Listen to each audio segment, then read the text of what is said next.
Joe, do you know the overall impact to the wages for fire rescue here? Over time, I mean, that's the biggest thing.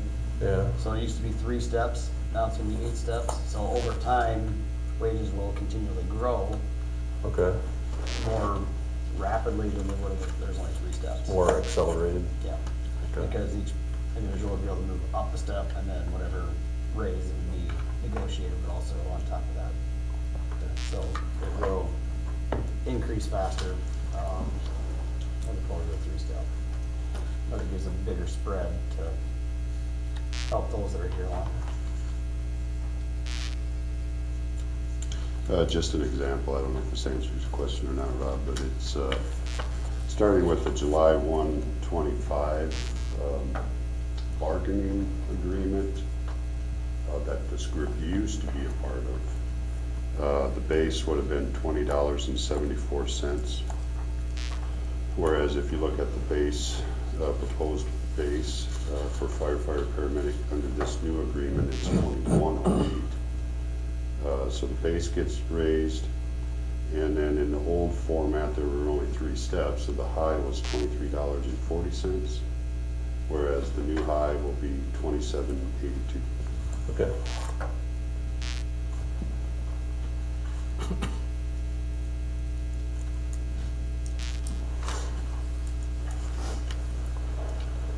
On the volunteer, pay scale, are all these a per hour? No. So how do they, I'm a little bit, Some of them are a stipend. So the top one, your volunteer fire rescue call is per hour. okay, Your volunteer ambulance transport would be per hour. okay, Shift pay is for a shift if they choose to do a 12-hour shift. Holiday shift is a bonus for working a holiday. Hazmat pay is paid monthly to anybody who has that certification. And then the captain, lieutenant, secretary, treasurer, those are all paid monthly for position held by the individual.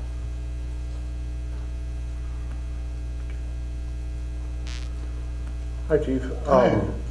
Is that how it's been for the last several years? Yeah, Yes, it's just never been put out. we just there. never put it out there, but that's how it's been for several years. The full-time pay scale, when we researched other departments statewide, plus Sioux Falls, Omaha, Lincoln, different places close to us, this is gonna put us below the average starting pay for a firefighter paramedic. But when they top out at the end, it'll be just above the statewide average. So hopefully that will help us be more competitive with recruitment and retention. So when we offer a position, we don't just get 2 applicants like we've had, or 4 applicants at the most the last several times. The volunteer pay scale has always been that way. So $15.50 per hour for the fire call or accident or whatever it might be. The shift pay is the person who works the night shift or a day shift on a Saturday or Sunday. Plus they get call pay on top of that. So sometimes the shift is $90 and sometimes it might be $200. The hazmat pay is for the people that are technician level.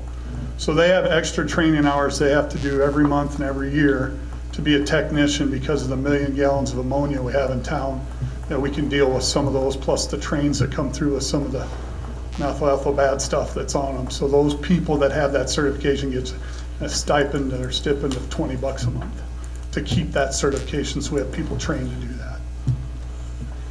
How does one move through the steps of the firefighter paramedic? Is that? So it's years of service over time, plus we do a performance review every year, plus I add certain requirements at different levels for extra training, whether it be fire inspectors so they can do inspections, or fire investigations so they can actually dig out fires and determine origin and cause, or fire officer things as they're working towards becoming maybe a battalion chief. There's different national levels of certifications for when they go through those steps as So well. you have that all laid out? That's Yeah, I have that. That's not up to us? No, I have that laid out internally, because you might have a guy that's in step 3 that gets promoted to battalion chief because somebody leaves dies, whatever. So we wanted to make sure there was a little bit of bump there and some requirements they have to go to that next level. So it's a little more than just being here. We've Right. actually got to do performance things and have a performance review every June. So if a person has a dissatisfactory, less than satisfactory performance review, would they go to the next step? They even? probably wouldn't. But they'd stay employed if it's not Yeah, really horrible? if it's not over. Gotcha. Yeah. Okay. Yeah. That other side, Mr. Sturgeon, leads to suspension or termination and Sure. all that kind of stuff, reprimands, whether it be written or oral or whatever, but yeah. Are you planning to, have a certain number of 8s and 6s and 3s and 2s and 1s, or just whatever No. It's the not, makeup of no, your it's group? just how the department lays out. It's not so much like a grade scale like we might have in water or wastewater or something like that. It's just based on what we have for staffing. Okay. So we might have 3 8s, we might have, well, right now we've got a lot of lower ones because they're all younger and we've hired, recently, so they don't have a lot of time in. Yeah. Motion approving wage adjustments in a stepped pay scale for fire rescue personnel effective July 1, 2025. Second. I have a motion and a second. Any further discussion? All those in favor say aye. Aye. Opposed? Motion carried. Thank you, Chief. Thank you, guys.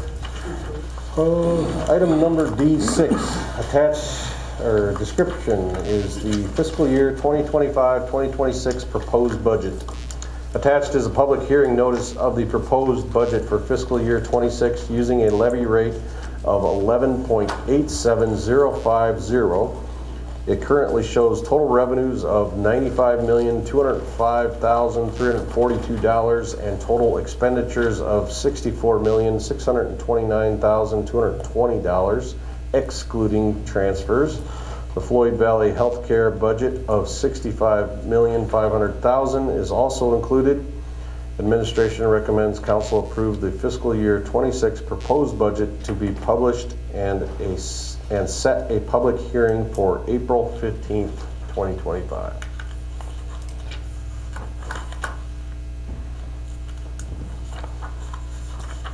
What was our levy last year? Last year's was 12.78294. Okay. So it'd be a decrease of 91 cents, or 90 cents-ish, thereabouts. Okay.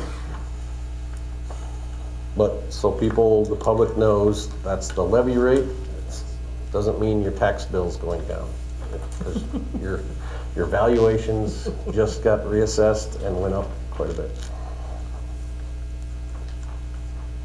But it hopefully helps to offset the increase in that valuation. Absolutely.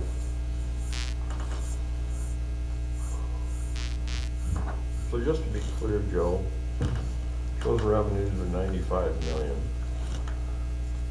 Is basically any revenue source plus all property taxes within the city limits, is that correct? Those total revenues and expenditures are a lot higher than normal. Basically, it's due to the projects that could be coming this year. So if we have wastewater go through, that's a large number. We're gonna get a bond issued for that, so that revenue needs to be recognized, and then those expenses would obviously be Okay. counted as well. And then any other of those large projects that could have money tied to it is kind of figured into there. So if all the projects go through, that'd be my projected revenues. If it doesn't, that'd be significantly less. Okay, so last year, we approved our budget, and I do get screwed up on the year, but we approved a budget and we reduced the number of reserve days to balance, is how we come to an agreement, correct? Last year, I can't remember the number, I'm not even gonna pretend to remember the number, but we reduced them by 15 days or whatever to balance. And that's how we ended up finalizing the balance, correct? Yes. Do you know how many days we have? Okay, that's it. I didn't mean to throw you a trick question by any means, but can you tell me what a day's value is? Is it 18,000 or is it 28,000? I will get that for you. Okay. I don't I wanna say it's I 18, don't but- wanna say a number and be totally See off. so many numbers up here that it's not even funny. Like 48 feet? Yeah. Same thing. Oh! First thing to go. I will have that for, That's okay, and it's not meant to be a trick question.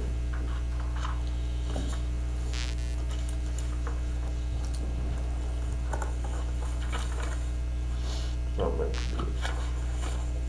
So the first thing I'd like to say, hopefully I won't get shot because I'm talking too much, because I was threatened before the meeting. Anyway, the first thing I'd like to say is,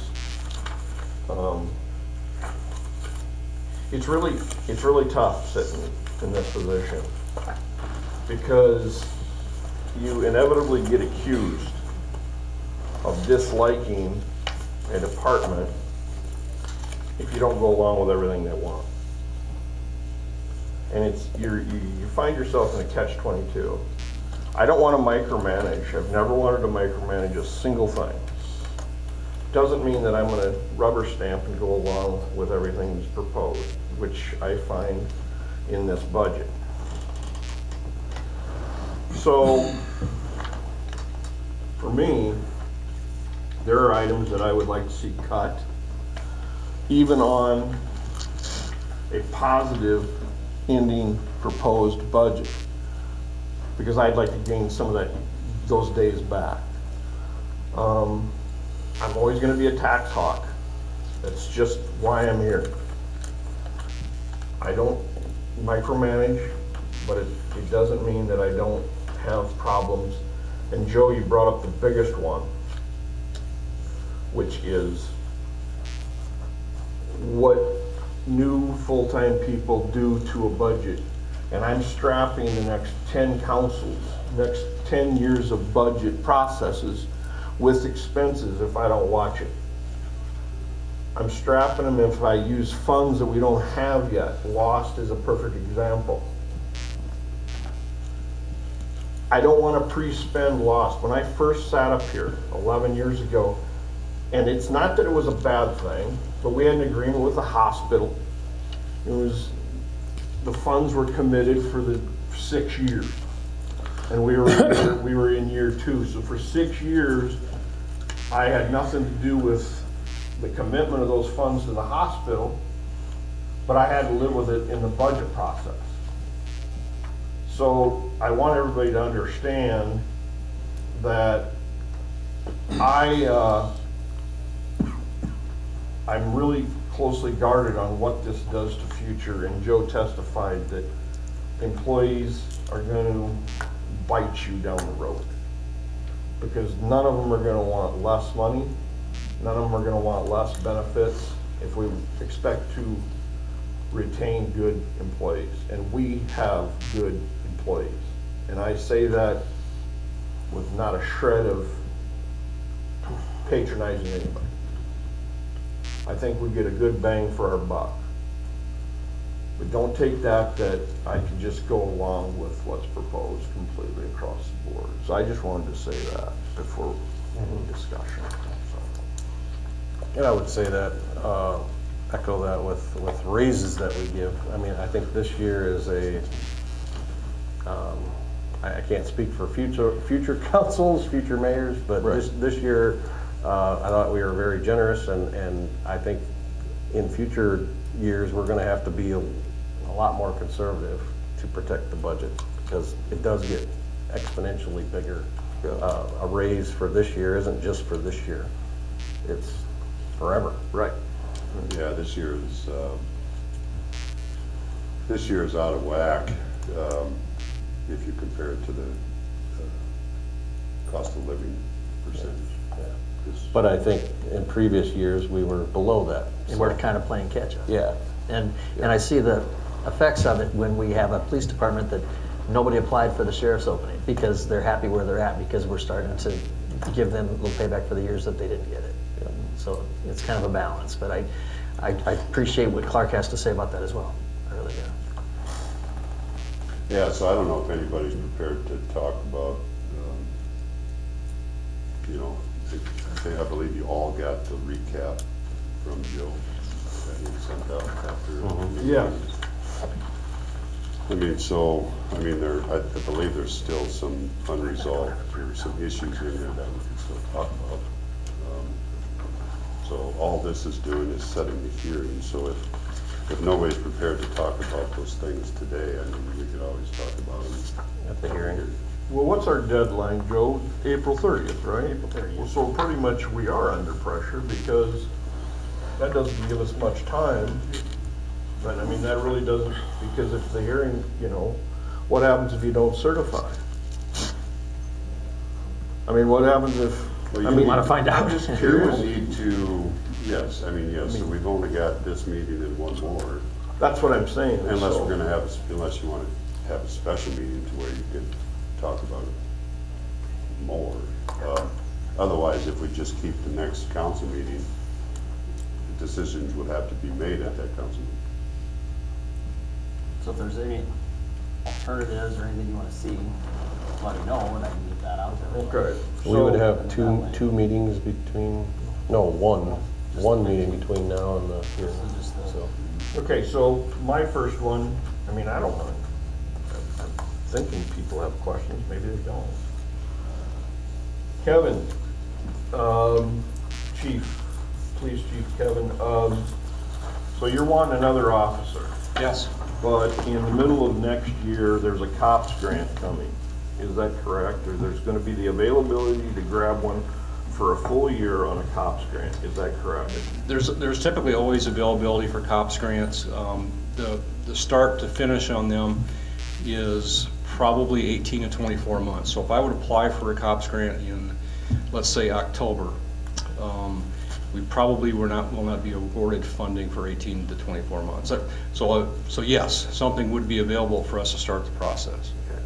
So, you want a guy, and if you get him, are you still going to apply for another one because if it's 3 years down the road? What are If we- it's 3 years down the road, I think it'd be foolish if I didn't apply. We can turn down the funding. If you give me direction not to apply, I certainly can do that too. The only thing that I can see foreseeable in the future is just evaluating what staffing is doing, how we're doing, and if we want to expand anything specialized in our department, that's why I would probably apply for that grant. But it would not hurt to start the process this fall when that opens up again. Clark, I'm hoping it opens, but with a lot of the changes in the federal government, I'm not 100% sure that it will either. Right, absolutely. And with our population changes, I don't see your job getting any less. I don't either. From 2004 to 2024, you guys see my annual reports, we've doubled in calls. We're doing with the same patrol officers that we did 20 years ago.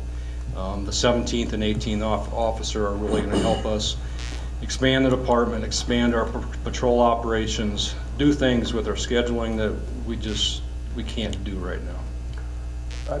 I want to highlight that for probably the news source, but all of us have heard it. When was the last time we added a patrol officer? 1998. Okay.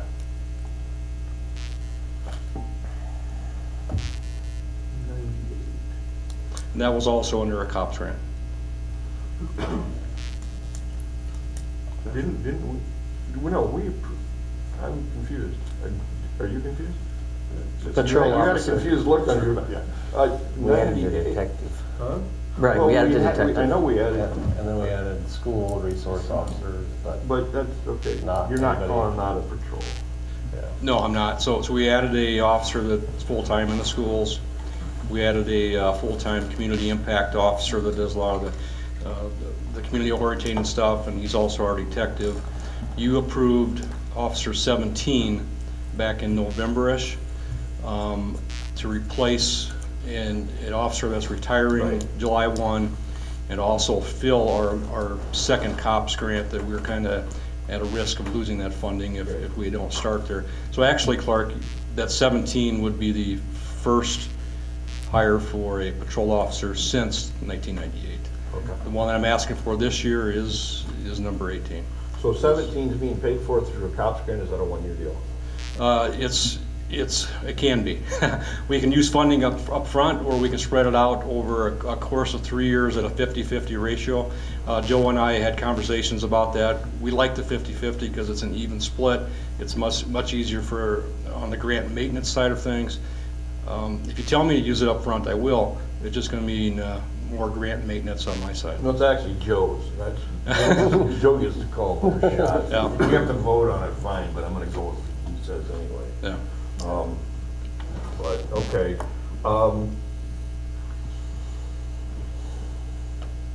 And then, and for some reason, assistance on flock camera payments, okay? I wanna talk about that because, I would think the county, would want to participate in that. So We talked about a Yeah. program and. I do have an update for you and the Okay. council. So I've asked for 6 flock cameras in our community beginning in July. To begin with, flock cameras are not speed enforcement cameras, they're not traffic enforcement cameras. They are intelligent cameras that gather information for us to solve crimes. That's simply what it is. We have access to data for 30 days once a vehicle comes through our community, and we would use it strictly for investigation purposes. I'm asking for 8 cameras. We have got a local grant that will pay for 2 cameras for 3 years. We are working on a grant that will pay for 4 cameras for 24 months, and we're looking into some other ones. Worst case scenario, if I can get that grant, is out of the $25,000 I'm requesting this year, I would use $6,000 of that for the next 2 years if I don't get additional funding. Okay. No, but we're working on it. Okay. I understand that the upkeep, maintenance side of it is expensive. That's where we're really trying to get some funding sources to do this. Right. Okay.